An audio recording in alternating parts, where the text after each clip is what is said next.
Asset and infrastructure management is really a holistic terms for our preventative maintenance component of our projects. So as engineering tends to evolve, we not only design it and we're a part of the construction administration side of a project, but we're also, the third leg is the asset management, infrastructure management. So how do we maintain a project?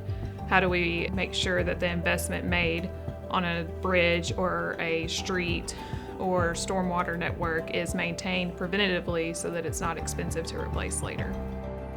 The simplest way to describe asset and infrastructure management is maintaining and budgeting for maintaining existing facilities, so you don't have to completely rebuild what you already have.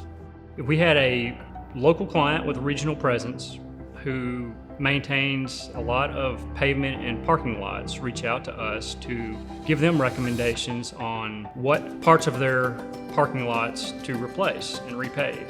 This was an opportunity for us to utilize paver to assess their pavement and give them recommendations over multiple years. They were so satisfied with budgeting and planning process that they expanded this into some of their other campuses in other states.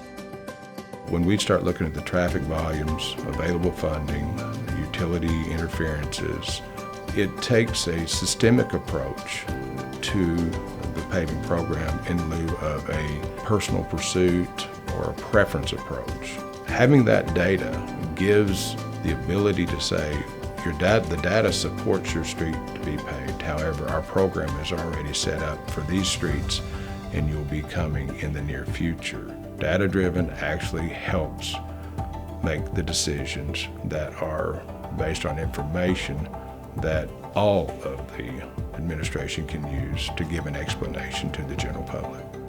I think that the most important thing to know about asset infrastructure management is that it's an aid for our clients to use so that they can develop cost alternatives for their projects. A lot of times we are obviously involved on the technical side of things, but we end up playing a non-technical role in terms of what are your capital projects, what are your campus priorities. So we're flexible on not just giving you the best engineering recommendation, but being a part of your projects and knowing that just because the engineering recommendation says that that project needs to be done tomorrow, maybe it doesn't make sense to you due to volume, due to the client needs, and so we restructure that with their input. So we want our clients to be very engaged in the process so that it becomes something that they can actually use and that it's a tangible document and a living, breathing document that can be updated over 3 years, 5 years, and into the future.